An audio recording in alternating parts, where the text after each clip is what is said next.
28장 31절부터 보겠습니다.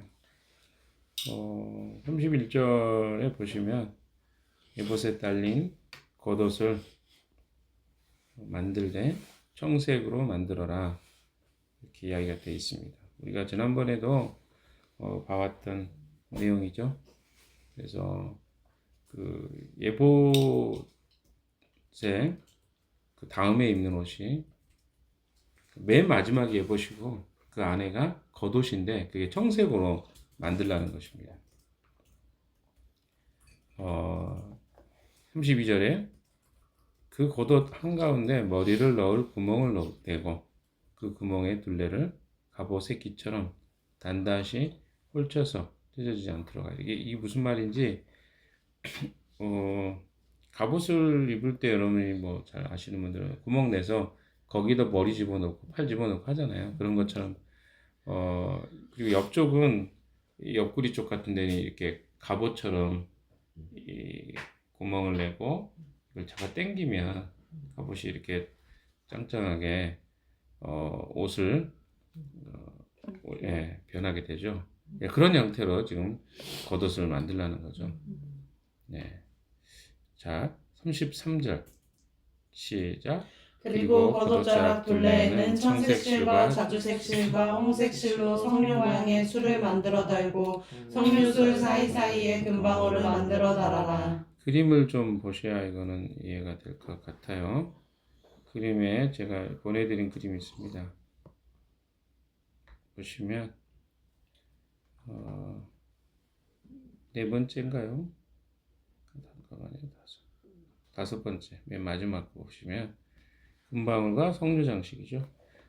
맨 아래쪽에 이렇게 달도록 되어 있습니다.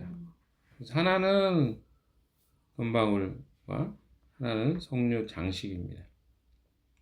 그래서 하나씩 곁에 해가지고 여기 이제 용도가 나오죠. 자, 3, 4절도 보시면 겉옷자락을 돌아가며 금방울 하나, 석류 하나, 또 금방울 하나, 석류 하나를 달아라. 35절 같이 읽읍시다. 시작.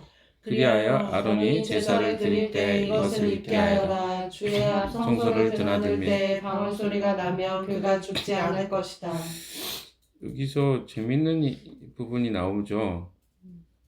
35절의 이야기가 저도 좀 이번에 새롭게 좀 알게 된 부분인데요. 여기 보시면 35절에 제사를 드릴 때 이것을 입게 하는데 성소를 드나들 때 방울 소리가 나면 그가 죽지. 마치 성소를 이야기한 것 같아요. 들어가서 방울 소리가 나면 죽지 않는다는 말. 그러니까 저도 예전에는 이제 방울 소리를 내게 하는 이유가 방울을 다는 이유가 살았는지 죽었는지를 확인하려고 한다고 생각을 했었는데, 근데 그런 의미보다 이 방울 소리가 나면 그가 죽지 않을 것이다라고 정확하게 표현됐거든요. 무슨 말이냐면 방울 소리라는 이 방울 소리에 의해서 그가 보호받는다는 거거든요. 그런 측면입니다. 그러니까 방울 소리를 내게 한 것이 사람이 죽었는지 살았는지라는 측면으로 이건 오해가 좀 있었던 부분인 것 같고, 성경에 명확하게 이야기하는 것은 방울 소리가 나면 그가 죽지 않을, 그러니까 방울 소리가 나면 그가 죽지 않았을 것이다, 않은 것이다라고 말하지 않고 방울 소리가 나면 그가 죽지 않을 것이다라고 하는 것은 조금 다른 의미이기 때문에 헷갈릴 수 있었던 것 같습니다. 그 말은 뭐냐면 이 방울 소리가 그런 의미를 가지고 있는 거죠. 하나님 앞에 하나님의 긍휼과 자비하심을 요청하고 구하는 어떤 의미로 조금 더 해석이 될 것 같습니다. 그래서 그런 방울 소리에 의해서 거룩하신 하나님 앞에 나아가는 제사장이 죽지 않는 이런 의미라는 거. 이거를 저도 이제 보면서 다시 좀 새롭게 정리를 좀 했습니다. 알고 있는 지식이 때로는 좀 잘못되기도 해요. 왜냐하면 이제 제가 예전에 과거에 배웠던 누군가로 배웠겠죠. 배웠던 것은 이 방울 소리가 나면 살아있는 거고 방울 소리가 안 나면 죽었기 때문에 발목에다가 이제 줄을 달고 있다가 이게 죽으면 땡기는 걸로 이렇게 알았거든요. 근데 성경에 그런 내용이 안 나와요. 근데 그런 그 발목에 뭐 줄을 맸다는 내용도 안 나오고, 그리고 보면 여기에 그 소리가 나는 것도 의도가 그 하나님이 그 사람이 살았는지 죽었는지를 이야기하는 게 아니라 그가 오히려 살리기 위해서 하나님이 그 방울 소리를 나게 하십니다. 그런 측면에 조금 차이가, 제가 알았던 정보와 지식의 차이가 있는 것 같습니다. 아무튼 지금까지 제가 본 바로는 이 방울 소리는 오히려 하나님 앞에 대제사장이 나아가는 것을 알리고 하나님의 공의와 자비를 구하는 것 속에서 그가 살기 위해서 하나님이 방울을 달게 하셨다. 왜? 발목에 어디에도 뭐 줄을 달아라 이런 이야기 없기 때문에 그렇습니다. 그게 맞는 것 같습니다. 지금까지는. 나중에도 여러분이 혹시 이런 부분 다시 공부하다가 혹시 틀리거나 좀 새롭게 되면 다시 정리하시면 될 것 같아요. 그러니까 100%이 성경의 내용들을 어느 순간에 공부하다가도 그러니까 잘못 이해하고 있는 것들이 발견하면 이렇게 바꿔가시면 됩니다. 내가 왜 그때는 몰랐을까가 아니라 그 나이와 그 시간에는 잘못된 정보를 제대로 정리가 안 돼서 그러는 경우가 있기 때문에 저도 깜짝 놀랐어요. 이 부분을 공부하면서 그런 게 아니구나 라는 생각했습니다. 자, 그래서 이거 내용을 쭉 이야기하다 보니까 그렇게 어려운 내용은 없어요. 36절도 한번 읽어봅시다. 너는 순금으로 패를 만들어서 그 위에 인장 반지를 새기듯이 주님의 성직자라. 근데 여기 주님의 성직자라는 말보다는 이거 원래 이 번역이 그렇게 좋은 것 같지 않고요. 여기에 보시면 세 번째 그림이죠. 세 번째 그림에 보시면 문구가 나오죠. 여호와께 성결. 이렇게 이마에 문구를 그렇게 달라는 거죠. 관에 머리에 관이 있고 청색 끈으로 한 다음에 거기에 성패를 단 다음에 그 성패 안에 문구가 여호와께 성결이라고 기록하라는 것입니다. 주님의 성직자라고 한 것을 어떻게 번역을 했는지 모르겠지만 아무튼 여호와께 성결이라는 표현이 더 정확한 표현입니다. 거기에 그 일자 써져 있죠. 거기에 참고에 주님께 거룩이라는 것이 더 맞는 표현인 것 같습니다. 37절 읽어봅시다. 시작. 이것을 청색실로 꼰 끈에 매어 제사장이 쓰는 관에 달되 그것이 관 앞쪽으로 오게 하여라. 네, 아까 얘기죠. 청색 끈으로 달되 그것이 앞쪽으로 오게 해라. 38절 읽어봅시다. 시작. 이것을 아론의 이마에 달게 하여 이스라엘 자손이 거룩한 예물을 드릴 때 그 거룩한 공헌물을 잘못 드려서 지은 죄를 그가 담당하도록 하여라. 그는 그것을 늘 이마에 달고 있어야 한다. 그러면 그가 바치는 예물을 나 주가 기꺼이 받아줄 것이다. 자, 보세요. 이것을 아론의 이마에 달게 하여 이스라엘 자손이 거룩한 예물을 드릴 때 그 거룩한 봉헌을 잘못 드려서 지은 죄를 그가 담당하도록 하여라. 그러면 이거는 무슨 뜻일까요?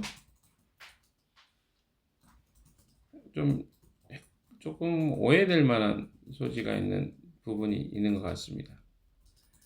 자, 이스라엘 자손이 잘못 드려진 보면 그 거룩한 봉헌을 잘못 드려서 지은 죄를 그가 담당하도록 하여라라고 하면 그가 다 그것을 짊어져라. 그 잘못에 대해서. 근데 이런 어떤 표현보다는 좀 더 정확한 표현은 그 죄의 뭐죠? 이스라엘 백성이 죄의 짐을 지고 하나님 앞에 나아가는 거죠. 대신 그것을 지고 나아가라는 것입니다. 이런 표현이 더 정확한 표현인 것 같습니다. 오해가 될 수 있는 표현이죠. 그러면 잘못 드린 것도 제사장 책임이다. 뭐 이렇게 할 수 있을 것 같은데 그런 표현보다는 그 이스라엘 백성들의 죄와 잘못을 가지고 하나님 앞에 나아가는 일을 하도록 하는 거죠. 왜? 이마에 여호와께 성결이라는 이것을 가지고 하나님 앞에 나아가는 일을 담당하는 것이 대제사장의 몫입니다. 이따 대제사장의 역할에 대해서 다시 한번 이야기하겠습니다만은 그것을 여기 보시면 계속 이야기하죠. 그는 그것을 의 이마에 달고 있어야 한다. 그러면 그가 바치는 예물을 나 주가 기꺼이 받아. 그러니까 그들이 잘못 드렸든 어쨌든 이 여호와께 성결이라는 이 대제사장이 이마에 그렇게 쓰고 나올 때 하나님이 어떻게 하신다는 거죠? 받아주시겠다는 거죠. 우리가 대제사장이라는 것을 이렇게 지금 아론의 지파에서 한 사람이 이 역할을 하기 때문에 우리는 사람으로 많이 생각하는데 사실 대제사장의 역할은 무엇입니까? 하나님과 사람 사이에서 사람의 입장을 하나님께 아뢰고 하나님 입장을 사람들에게 대변하는 역할을 하는 존재가 대제사장입니다. 이것은 한시적으로는 아론의 계열이 그것을 감당하지만 영원한 대제사장은 누구입니까? 그리스도입니다. 그래서 예수 그리스도가 오셔서 하신 일을 생각해 보면 그것이 대단한 일입니다. 왜? 하나님께 얼마나 그가 거룩하게 온전함으로 나아갔습니까? 또 반면에 사람들 앞에서는 그가 얼마나 긍휼과 자비로 사람들을 대했습니까? 죄 있는 자들을 만져주셨고 수많은 사람 만나죠. 38년 동안 병자였던 사람도 수많은 심지어 죽었던 사람도 만나주셨고 물론 그가 다시 죽었겠지만 잠시 동안이나 그 죄로부터 그들을 끊게 해주셨고 또 수많은 귀신 들린 자들 성적인 문제가 있었던 여인들 그렇죠? 창기들도 많이 만나주셨잖아요. 다 그런 문제들 속에 하나님이 어떻게 그들을 직접 만집니까? 거룩하신 하나님이. 근데 그게 바로 대제사장의 역할이었어요. 그들에게 하나님의 자비와 긍휼과 사랑을 베푸신 것이죠. 그가 여호와께 성결함으로 하나님 앞에 나아감으로 그가 대신하는 죄의 문제들이 하나님 앞에서 받아들여지고 해결되는 거예요. 왜? 그 대가를 지불했기 때문에. 이것이 우리가 그리스도를 따르는 이유죠. 자, 39절 보겠습니다. 너는 가는 모시실로 줄무늬 속 옷을 지어라.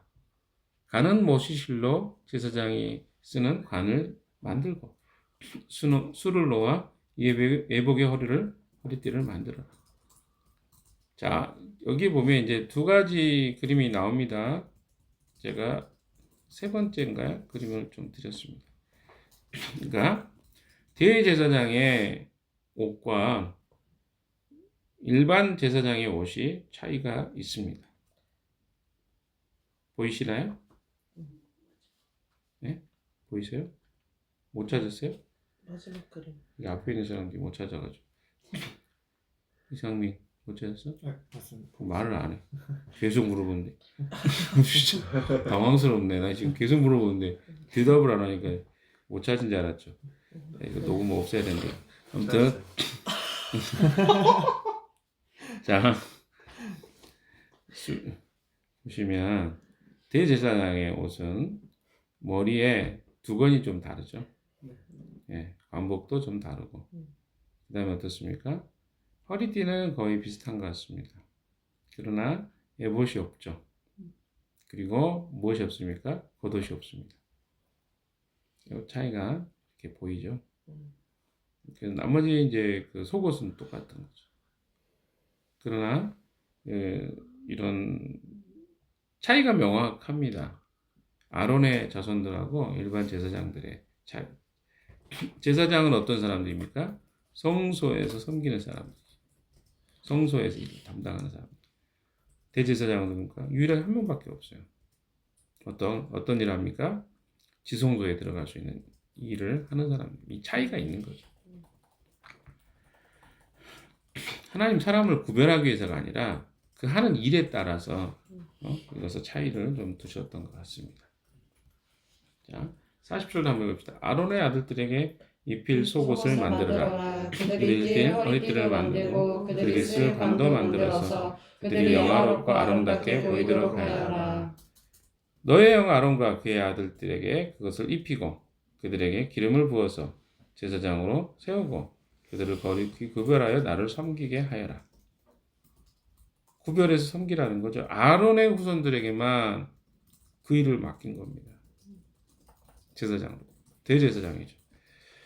그래서 그 이후로 계속 누구만 합니까? 아론의 직계 자손들을 통해서 대제사장의 계보가 이어져 왔습니다. 그러다가 예수님 때 어떻게 합니까? 이 제사장직마저 이런 아론의 계열에 의해서 주어지는 게 아니라 매관매직하는 것까지 가버리죠. 그 시대가 바로 예수님 시대가 된 것입니다. 자, 하나 이제 마지막 부분 좀 보겠습니다. 42절 시작. 그들에게 허리에서 널쩍다리까지 덮이는 속바지를 모시실로 만들어 입히고 그들의 몸 아래를 가리게 하여라. 아론과 그의 아들들은 회막에 들어갈 때나 성소에 제사를 드리러 제단으로 나아갈 때 그것을 입어서 몸 아래를 가려야 합니다. 몸 아래를 노출하는 죄를 지어서는 죽는다. 지으면 죽는다. 이것은 그와 그 자손이 지켜야 될 영원한 규례이다. 자, 이 이야기는 뭘까요? 안쪽에 여자들 그렇게 표현하면 좀 그렇습니다. 여자들 속바지 입잖아요. 그런 비슷한 것입니다. 그런데 왜 그렇게 했을까요? 그럼 이제 그 중요 부위가 드러나지 않게 하는 것입니다. 왜 그럴까요, 그러면? 이것은요, 굉장히 중요한 의미가 있습니다. 과거에 아담과 하와가 하나님 앞에 범죄했을 때 그들이 제일 먼저 했던 행위가 무엇입니까? 자기의 수치를 가리. 왜 수치입니까? 자기의 그런 나체, 자기 몸이 드러나는 것. 이것은 뭐냐면 죄를 알았을 때 나타나는 현상이에요. 죄를 짓거나 또 하나님 앞에 잘못을 했을 때 그들이 가장 먼저 보이는 반응이 부끄러움입니다. 수치. 근데 그것이 이제 제사장이 그 당시 뭐 팬티가 제대로 있었겠어요. 그러면 어때요? 나체가 몸이 드러나게 되죠. 성기가 드러나게 돼요. 그것이 하나님 앞에 그 죄된 인간의 모습이 그대로 드러나는 것이기 때문에 그것을 가리는 일을 하는 게 바로 속옷이었습니다. 속바지죠. 하지 말라는. 그래서 굉장히 중요하게 이 부분을 여깁니다. 인간의 죄의 모습이 하나님 앞에 적나라하게 드러나는, 하나님 앞에 나아가는 거잖아요. 그러니까 하나님 앞에 나아갈 때는 이 죄분들이 깨끗하게 씻어지지 않으면 나아가기가 어려운 거예요. 우리가 하나님의 임재를 경험하고 하나님과 함께하는 그 하나님을 누리는 것의 장애물은 우리의 죄입니다. 근데 예수 그리스도가 그 죄에 대해서 깨끗하게 씻어주겠다고 약속하셨잖아요. 우리는 이 부분에 대해서 실제로 경험하는 것이 굉장히 중요합니다. 근데 이런 부분에 있어서 가볍게 여기면 그럼 하나님과의 만남 속에서 오는 임재와 하나님과의 교제에서 오는 느낌, 감정이나 이런 것들을 경험하기 어려운 거예요. 왜? 죄의 문제가 우리를 가리고 있기 때문에. 그래서 항상 우리는 하나님 앞에 나아갈 때 어떻게 해야 돼요? 이 죄의 문제를 반드시 해결해야 돼요. 하나님이 말씀하신 것들을 가볍게 여기면 안 됩니다. 왜? 하나님 그렇게 분명히 우리의 죄의 문제를 지적하셨고 말씀하셨기 때문에 그렇습니다. 자, 대대제사장과 성막과 시내산 성전의 유사성을 한번 좀 봅시다. 보십시오. 그림으로 제가 두 번째 그림을 보여주셨습니다. 보시면 이해가 좀 안 될 수 있어요. 처음에 무슨 그림인가. 근데 자세히 보시면 압니다. 자, 그 시내산 성전도 그렇죠. 시내산에서 보면 임시제단 먼 구역이 있었고요. 가까운 구역이 있었죠. 누가 가까운 구역에 갔습니까? 70 장로들이 갔었죠. 정상은 누구만 들어갔어요? 모세만 올라갔죠. 성막도 그렇습니다. 나중에 이제 곧 물두멍하고 번제단 쪽 공부하겠습니다만 번제단 있고 물두멍 있고 그 안에 내성소가 있고 지성소가 있습니다. 그래서 여기는 일반 사람 다 들어갈 수 있었어요. 어디에? 물두멍과 번제단까지는 마당이죠. 그렇죠? 그리고 내성소에는 제사장만 들어가고 지성소는 대제사장만 들어갈 수 있어요. 그러면 대제사장 옷을 보십시오. 맨 안쪽에 있는 것이 예복입니다. 그 다음에 겉옷이 있죠. 그 다음에 어떻습니까? 예봇이 있고 거기 안에 형패가 있죠. 그러니까 이거 그 일반 제사장은 예복만 그렇죠? 겉옷까지 입어야 됩니다. 그러나 대제사장 어떻게 합니까? 예봇을 더 두르죠.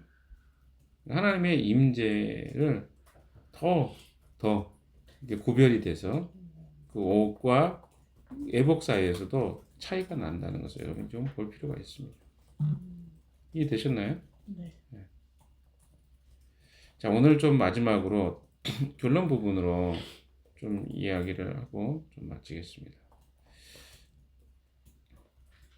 우리가 그 대제사장의 옷이 성막의 축소판이라는 거 여러분 이해하셔야 됩니다. 아, 이게 성막의 축소판인가? 그가 걸어다니는 성전이라는 것이 매우 중요한 신학적 의미를 가지고 있습니다. 이것은 당시에 백성을 대표하는 대제사장의 위상과 영향력이 얼마나 컸는지를 우리가 알게 됩니다. 그러니까 그가 장엄한 대제사장의 옷을 입고 성전에서 일할 때나 백성들 틈 속에 다닐 때 사람들은 하나님의 임재를 느꼈을 것입니다. 왜? 그게 걸어다니는 성막과 같은 역할을 했거든요.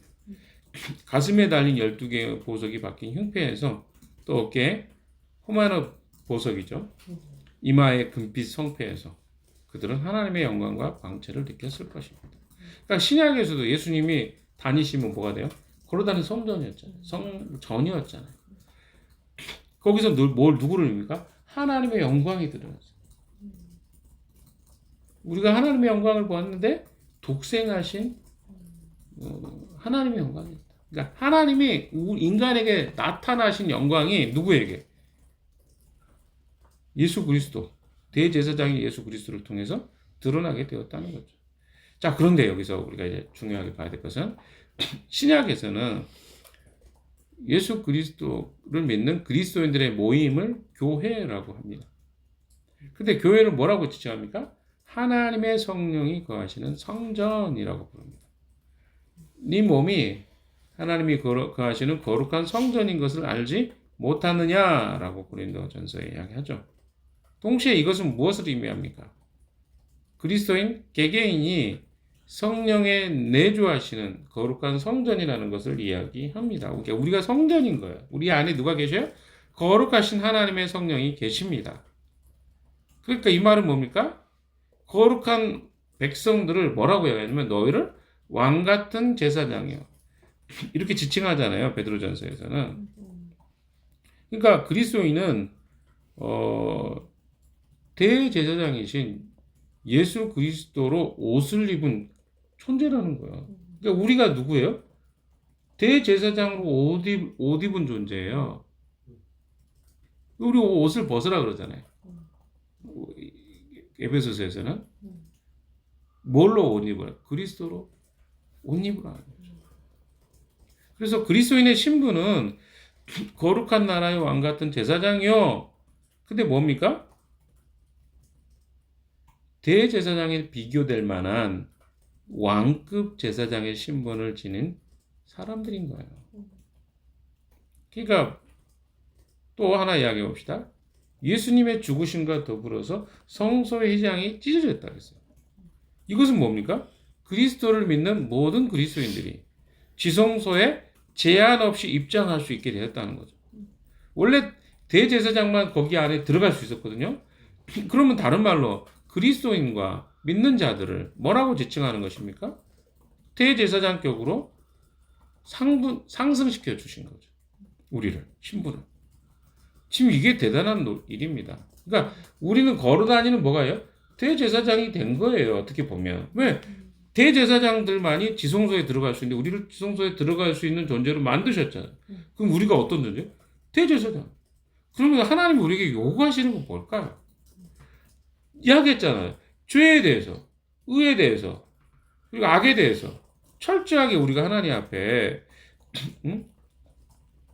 그 부분에 대한 것들이 해결되지 않으면 우린 대제사장으로 역할을 할 수가 없는 것입니다. 그리스도로 옷 입고 살지 않으면 우리의 신분이 대제사장급인데 하는 행동은 뭡니까? 일반 백성보다 더 못한 삶을 살아갈 수 있다는 것입니다. 사랑하는 여러분, 우리가 그런 존재입니다. 성경이 이야기하고 있는 이야기가 그런 이야기예요. 우리를 누구로 부르셨어요? 예수 그리스도와 같은 대제사장급으로 우리를 부르셨습니다. 그럼 우리가 어떤 삶을 살아야 할까요? 죄를 용납하지 않으시는 겁니다. 우리 안에 그런 죄를 짓고 싶은 욕구가 생길 때마다 우리가 어떤 존재인가를 기억하십시오. 만약에 그렇지 않으면요, 우리가 죄의 특징이 무엇입니까? 죄의 특징은요, 잠시 우리가 기쁨을 줘요. 그러나 하나님과 함께하는 기쁨과는 비교할 수가 없는데 우리가 그 기쁨을 모르기 때문에 무슨 기쁨을 누려요? 잠시 누리는 세상의 낙을, 세상의 즐거움을 우리의 최고의 삶의 순간적 즐거움으로 합니다. 여러분, 우리가 놀고 뭐 이렇게 해도 그거 잠시잖아요. 다시 돌아보면 금방 돌아와 있고 그러잖아요. 그런데 우리가 뭘 느껴요? 어떤 일을 했을 때 죄의 일을 할 수도 있고 거룩한 일도 할 수 있습니다. 거룩한 일은 잘 태가 안 나는데 죄의 일을 하잖아요. 그럼 우리가 죄책감을 느껴요. 하나님 앞에 못 나가는 일을 하지 마십시오, 여러분.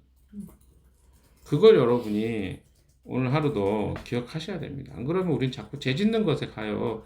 조금만 시간 남고 돈 있으면 뭐예요? 죄든 일을 하죠. 오늘 하루 속에 그런 우리 자신을 돌아보고 점검함으로 하나님과 누리는 기쁨을 회복하고 하나님과 반대되는 것으로 여러분의 즐거움을 삼지 않는 하루 되시기를 주님의 이름으로 축원합니다. 기도합시다.